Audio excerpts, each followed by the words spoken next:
Ce programme vous est offert par Illico Cash.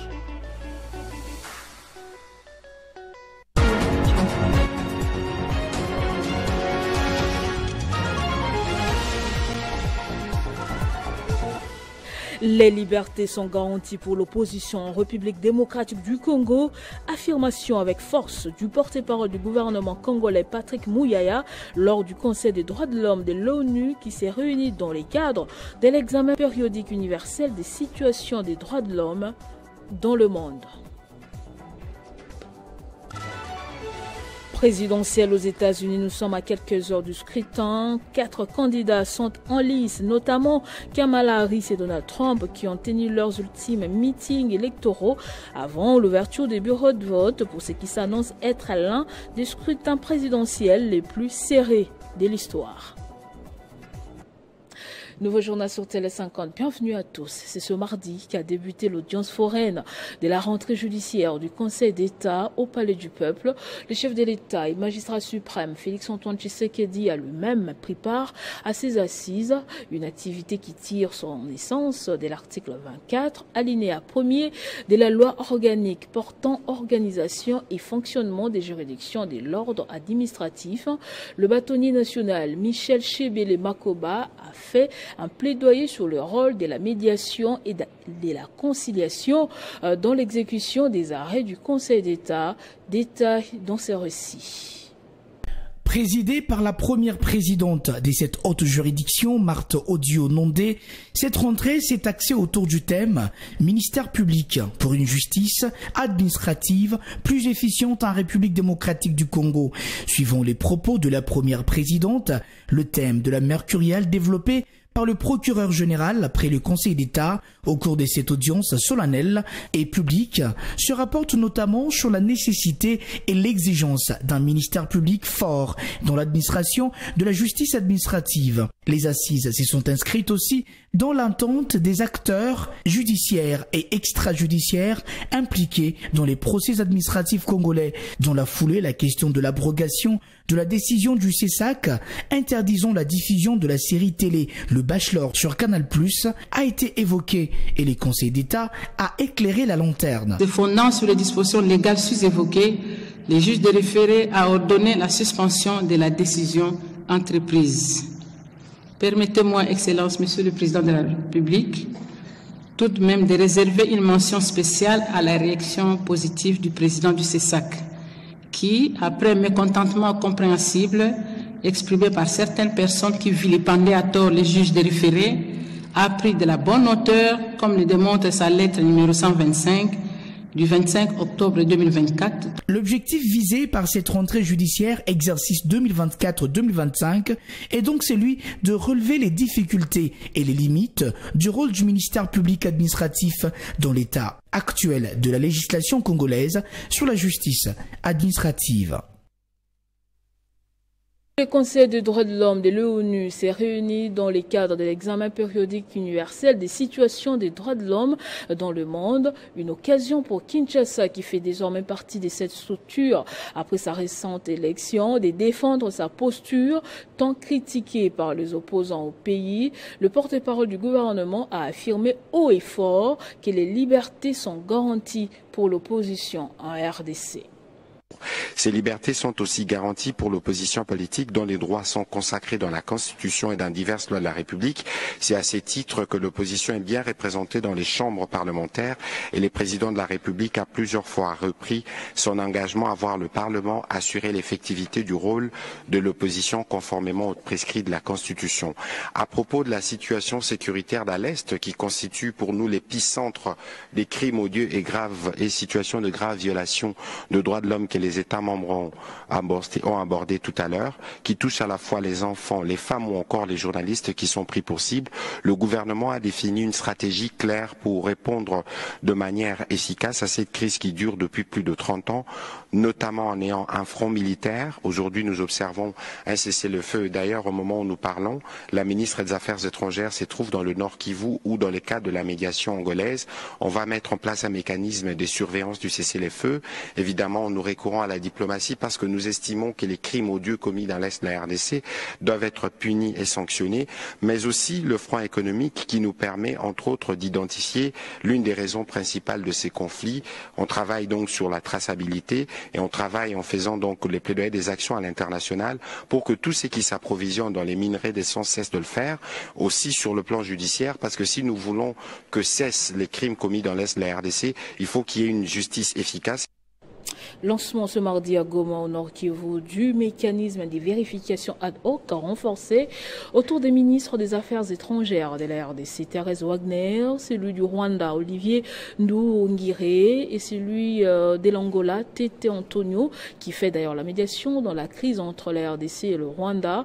Les experts de ces trois pays ont discuté pour voir qui viole et cesser le feu dans cette guerre d'agression du M23 soutenue par le régime des Kigali, une situation qui inquiète la société civile qui a également participé à cette tripartite. Ce mécanisme ad hoc de vérification lancé dans la ville de Goma par le ministre angolais des Affaires étrangères Tete Antonio, qui fait la médiation dans la crise entre la RDC et le Rwanda, vise à veiller au respect du cessez-le-feu dans cette guerre entre les FARDC et les M23 soutenus par le régime de Kigali. C'était en présence de la ministre de la RDC des Affaires étrangères Thérèse Wagner et de son homologue du Rwanda Olivier Nduhungirehe. Cette étape de Goma est une véritable déception pour les acteurs de la société civile du Nord Kivu qui étaient présents à cette rencontre. Vous avez suivi avec moi que le ministre rwandais des Affaires étrangères a fait un discours très ambigu où il parle de lever des mesures de défense sans parler clairement du retrait du RDF sur le sol congolais. Ça ne nous rassure en rien parce que vous vous rappelez que non seulement après l'affaire de route qui avait été signée en Angola, il y a eu des discussions qui se sont suivies, mais après ça, Kalembe est tombé. Après ça, aujourd'hui, c'est Kamandi qui est tombé. Hier, c'était les affrontements au niveau de Kaïra. C'était après toutes ces réunions. Et donc, pour nous, nous pensons que le gouvernement congolais doit aller plus loin et exiger clairement que l'RDF se retire du sol congolais. Ont également pris part à cette rencontre quelques représentants des corps diplomatiques, les confessions religieuses et d'autres personnalités venues de l'Angola, du Rwanda et de la RDC. Et puis la première ministre a ouvert ce lundi à Kinshasa la télé nationale dédiée à la redynamisation du processus ITIE en République démocratique du Congo. Cet atelier organisé par le comité exécutif de l'initiative pour la transparence dans les industries extractives de la RDC vise entre autres à renouveler et renforcer l'implication des parties prenantes dans les processus ITIE, mais aussi à analyser comment la norme ITIE 2023 peut servir des leviers pour encourager des réformes visant à améliorer la gouvernance durable des ressources naturelles en identifiant les priorités à établir. C'est un engagement fort de la première ministre qui souligne la volonté du gouvernement à promouvoir une gestion responsable et durable des richesses naturelles du pays, essentielles pour le développement socio-économique de la République démocratique du Congo. Dans le souci de promouvoir la transparence et la bonne gouvernance des ressources naturelles de la République démocratique du Congo, afin que celle-ci procure des revenus substantiels au budget de l'État en vue de l'amélioration du bien-être de la population, le gouvernement de la République démocratique du Congo a adhéré librement à l'initiative pour la transparence des industries extractives et s'est formellement engagé à mettre en œuvre la norme ITIE depuis. Dans son allocution, Judith Suminwa Tuluka a réaffirmé l'engagement indéfectible de son gouvernement dans le processus de l'ITIE et a reconnu que cette démarche, bien qu'essentielle, rencontre de nombreux défis qui entravent l'appropriation par le partie prenante. Les résolutions des parties prenantes prises au cours de cette conférence avaient été coulées dans une matrice des mesures et ces mesures avaient été transformées par le gouvernement en une série d'engagements de la République démocratique du Congo pour l'amélioration du processus ITIE.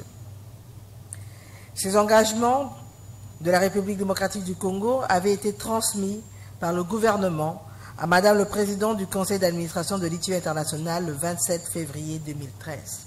Pour Jean-Jacques Kayembe, coordonnateur national de l'ITIE RDC, ces assises représentent une véritable opportunité pour les parties prenantes en vue de redynamiser les processus en l'abordant à travers un large éventail de points inscrits dans les programmes, et cela dans la perspective de préparer la validation de la RDC qui débutera le 1er janvier 2026. À l'issue de cet atelier national de 4 jours, les parties prenantes adopteront un plan d'action énumérant des mesures claires et prioritaires pour accélérer les efforts vers une gestion durable des ressources naturelles de la RDC.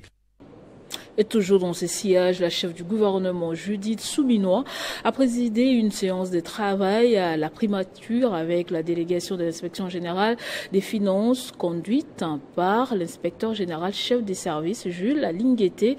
Cette réunion avait pour objectif de renforcer la contribution de l'IGF à l'action gouvernementale en mettant l'accent sur les finances publiques et la gestion des entreprises publiques. Lors de cette rencontre, il a été souligné l'importance du rôle de l'inspection générale des finances dans l'optimisation des ressources financières du pays. Nous sommes venus voir son Excellence, Madame la Première ministre, chef du gouvernement, pour apporter la contribution de l'inspection générale des finances à l'action gouvernementale dans les volets finances publiques, gestion des établissements et entreprises publiques, ainsi que l'économie nationale en général. Donc nous avions abordé des questions en rapport avec la mobilisation des recettes, la gestion des établissements et entreprises publiques, ainsi que certains problèmes économiques. Cette réunion entre la première ministre Judith Suminwa Tuluka et la délégation de l'IGF conduite par Gilles Alinguete Kay a également permis d'aborder les défis liés au projet de loi des finances pour l'exercice 2025 déclaré recevable à l'Assemblée nationale le vendredi 1er novembre 2024. Gilles Alinguete a indiqué que les rapports de l'IGF est fondamental pour assurer une mise en œuvre réussie de ces budgets, tant en termes d'optimisation des dépenses publiques que des collectes des recettes. Nous avons suivi les débats. Nous, en tant qu'Inspection générale des finances, service d'audit placé auprès de l'exécutif, nous avions vu ce que nous devons faire, qu'est-ce que nous devons mener comme action pour que les budgets 2025 puissent être une réussite. Et c'est aussi parmi les préoccupations que nous avions partagées avec l'autorité, quelle peut être notre contribution à la bonne exécution des budgets de l'exercice 2025, aussi bien du volet rationalisation de la dépense publique que mobilisation des recettes. Cette séance de travail a permis de poser les bases d'une collaboration renforcée entre le gouvernement et l'IGF. La première ministre a exprimé sa volonté de travailler main dans la main avec l'IGF pour garantir une gestion rigoureuse des finances publiques. Les discussions ont mis en lumière la nécessité de prendre des mesures concrètes afin d'améliorer la gestion des finances publiques et celle des entreprises publiques en vue de favoriser une économie nationale plus dynamique. Il se tient depuis ce lundi à Kinshasa un forum stratégique sur la revitalisation de l'économie rurale et du secteur agricole de la RDC par l'African Rural and Agricultural Credit Association, AFRACA en sigle. Objectif, le financement agricole en réintégrant les approches innovantes, notamment la digitalisation des services financiers ruraux et les assurances.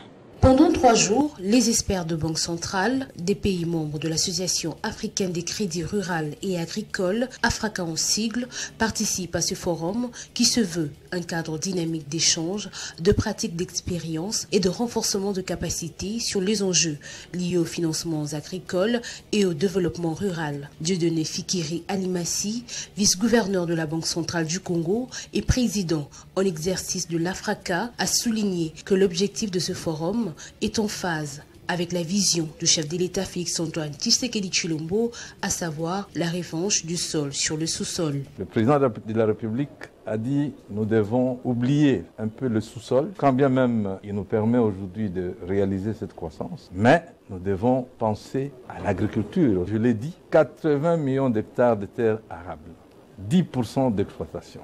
Nous devons nous poser des questions. Pourquoi nous ne pouvons pas développer et exploiter les 70% qui restent? Pourquoi le financement ne va pas vers le secteur agricole?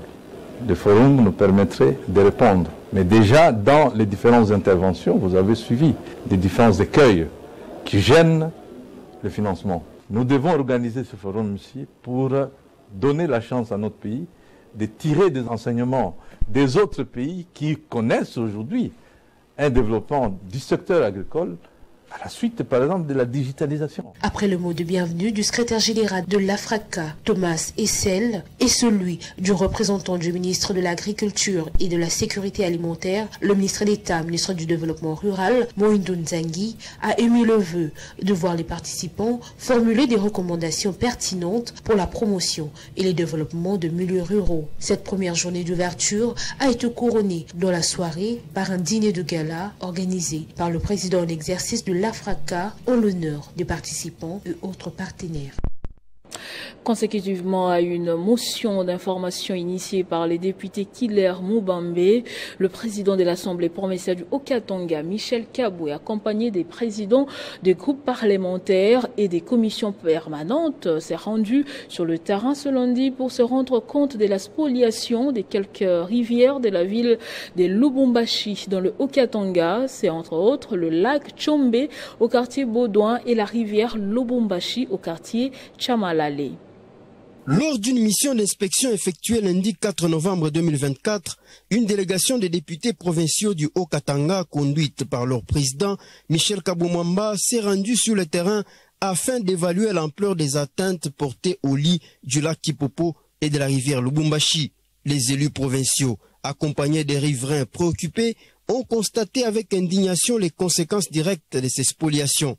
Des inondations récurrentes qui mettent en péril l'intégrité des habitations riveraines du lac Kipopo. Face à cette situation alarmante, le président de l'Assemblée provinciale a fermement condamné ces agissements qu'il qualifie d'illégaux et exigé l'arrêt immédiat des travaux entrepris sur les lits du lac. Il n'y a plus personne qui va fonctionner ici. Les gardes vont rester et nous invitons déjà de mercredi les propriétaires de l'endroit. Ils vont venir, ils vont nous brandir les documents qu'ils ont, comment ils ont eu ça. À ce moment-là, nous allons inviter ceux-là qui nous ont fait les documents. Par ailleurs, la délégation s'est déplacée au golfe Chamalale, site abritant la source de la rivière Lubumbashi, où des intérêts privés menacent gravement la pérennité de ce cours d'eau. Ces actes de spoliation témoignent d'une volonté manifeste de porter atteinte à un patrimoine naturel d'une importance capitale. En sa qualité de première institution provinciale, l'Assemblée du Haut-Katanga entend user de tous les moyens légaux à sa disposition pour faire cesser ces atteintes à l'environnement et préserver les intérêts de la population. Nous allons rester dans cette province où les agents de l'Agence nationale des météorologies et des télédétections par satellite ont manifesté devant leur bureau dans le Haut-Katanga justement. Ils dénoncent la décision du directeur général nommant un théologien comme leur responsable divisionnaire. Ces agents de la direction Zone 6 rappellent les griefs des mégestions du directeur général et de la personne désignée.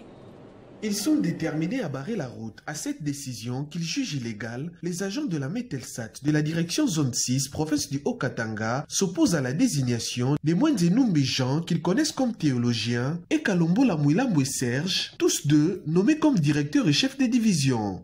On nous avait montré la lettre ici que le directeur, notre directeur Lupondi, il est retraité par DGA. Le DGA lui-même, il a 84 ans. Qui allait être en retraite avant?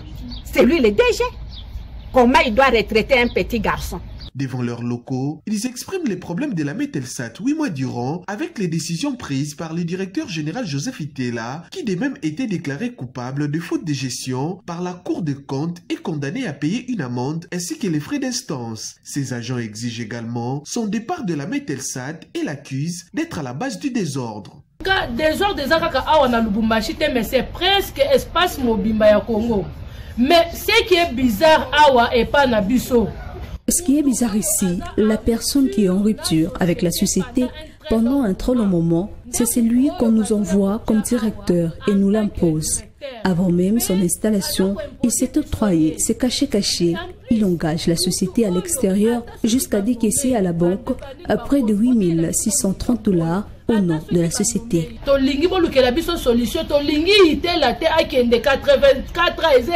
De ces faits, ces agents de la direction zone 6 sollicitent l'implication du chef de l'État pour éradiquer la mégestion et l'insécurisation des aéroports causés par le directeur général de la Mételsat. Pour l'instant, c'est un service minimum qui travaille à la surveillance météorologique aérienne en attendant des solutions claires des autorités à leurs revendications.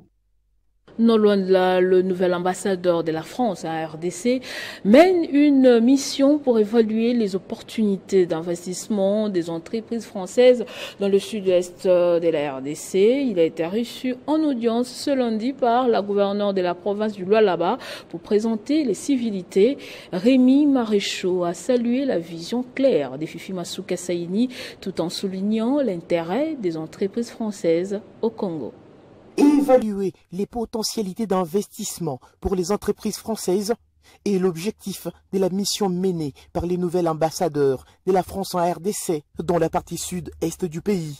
Rémi Maréchaux et sa délégation ont été reçus en audience par la gouverneure de la province du Lualaba ce lundi 4 novembre 2024 pour présenter les civilités. Après environ 1 heure d'échange, les diplomates français ont annoncé de grands projets visant les renforcements de la montée en puissance de l'école française à Kolwezi. Je suis arrivé en République démocratique du Congo il y a 2 mois.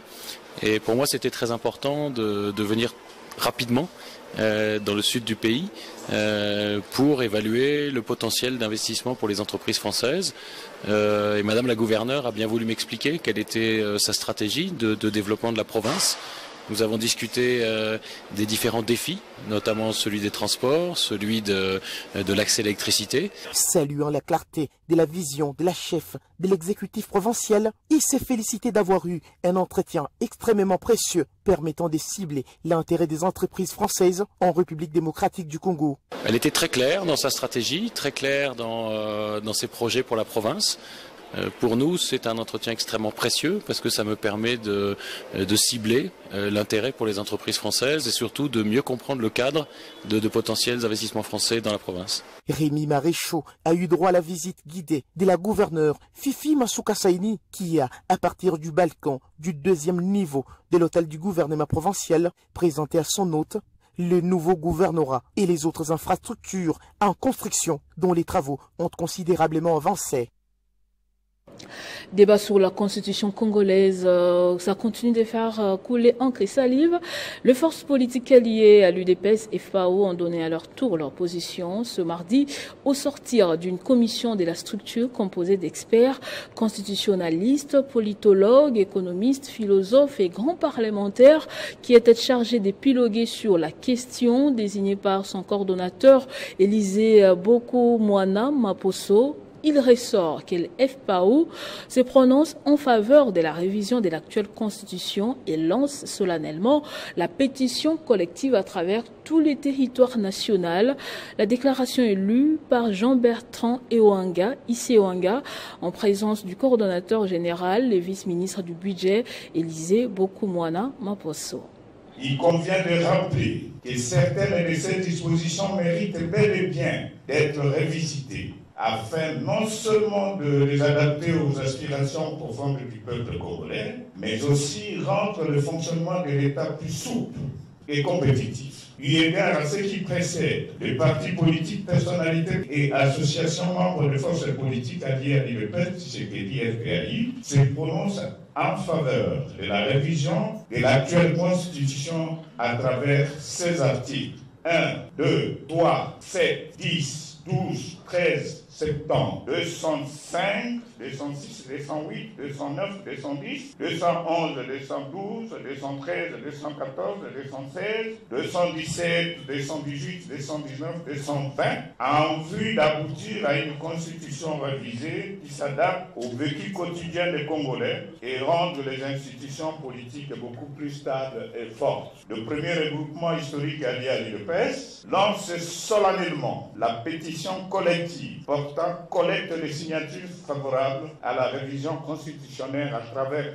tout le territoire national et ce, conformément à l'article 218 de la Constitution. En application de l'article 5 de la Constitution du 18 février 2006 qui dispose « La souveraineté nationale appartient au peuple, tout pouvoir émane du peuple qui l'exerce directement par voie de référendum ou d'élection indirecte par ses représentants. Les forces politiques alliées à l'UDPS appellent l'ensemble des populations congolaises à les rejoindre dans cet idéal qui consiste à doter notre pays d'une constitution qui répond à nos réalités sociétales. En outre, la Caisse générale d'épargne du Congo, Kadeko Kamanyola, a lancé une vaste campagne de sensibilisation dans la plaine de la Ruzizi, au sud Kivu. Objectif, promouvoir l'épargne auprès de la population locale. Cette campagne s'inscrit en marge de la Journée internationale d'épargne. Depuis les premières heures de la matinée, une ambiance inhabituelle règne dans la plaine de la Ruzizi au sud Kivu. En toile de fond, les équipes de la Kadeko, Caisse générale d'épargne du Congo, succursale de Kamanyola, dirigée par M. Sami Biringi-Roy, ont envahi les artères principales de cette cité frontalière pour sensibiliser la population à l'épargne à la carte. Dans ces marchés de Kamanyola, Sami Biringi-Roy, gérant de la Kadeko, s'adresse directement aux petits commerçants. Il invite la population à ouvrir des comptes bancaires à la Kadeko afin d'épargner leurs revenus en toute sécurité et confidentialité. Ils sont au moins mobilisés eux-mêmes pour au moins venir à la Kadeko. Et la Kadeko ne peut pas au moins trahir la population ici. La Kadeko Kamanyola, à travers cette sensibilisation, réaffirme son engagement à promouvoir l'épargne et l'inclusion financière pour un développement durable de la nation, à la grande satisfaction de la population de cette partie du territoire de Walungu, qui a vu son économie engloutie dans les microfinances et coopératives. Avec ces carnets, je vais épargner à la Kadeko. Elle garde bien l'argent. Sous la direction de la directrice générale Juliette Mbambo Mugolé, la Kadeko œuvre conformément à la vision du président de la République, Félix Antoine Tshisekedi, pour créer une classe moyenne solide. La Kadeko, unique banque nationale, est au cœur de cette mission et offre une gamme de services à la population congolaise. Direction les États-Unis, je l'ai dit au sommaire, le vote intervient dans quelques heures.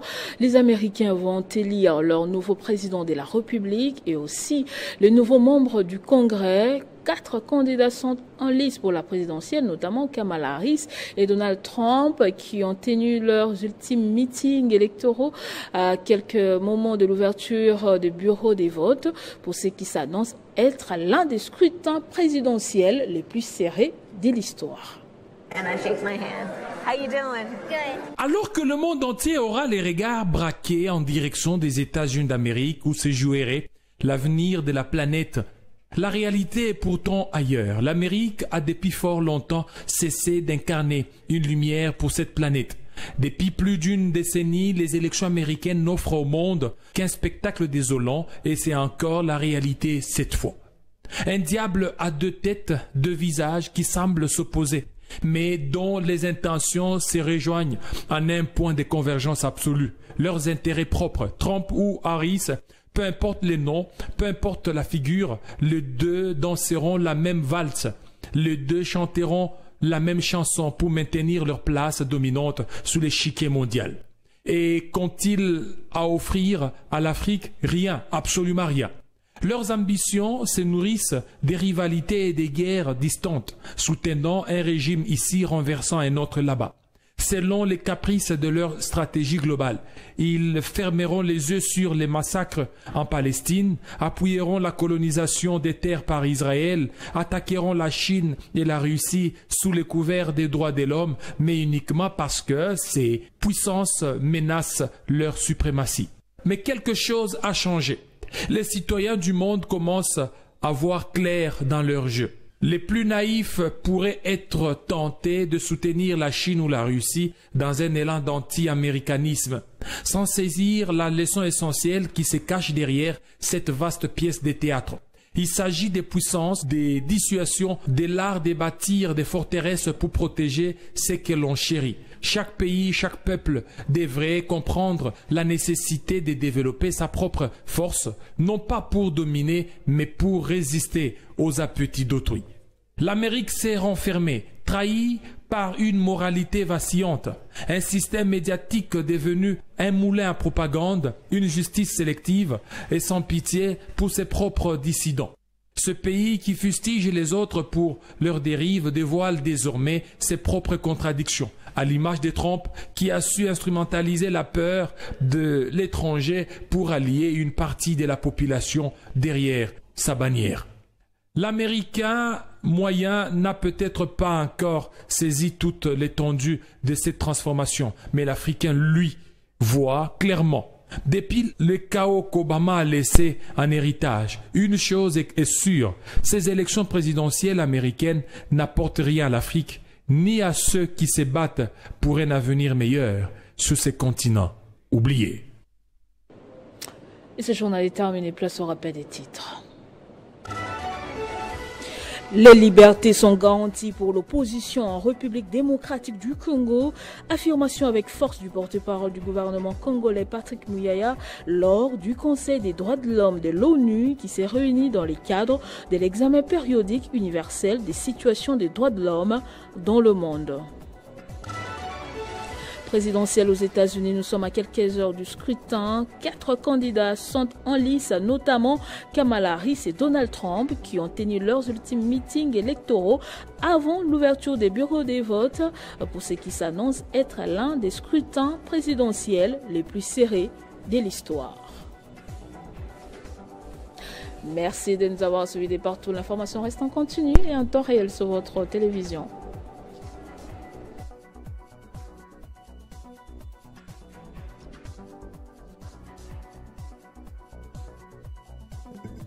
Retrouvez toute l'actualité en continu sur www.tele50.cd. Ce programme vous a été offert par Illico Cash.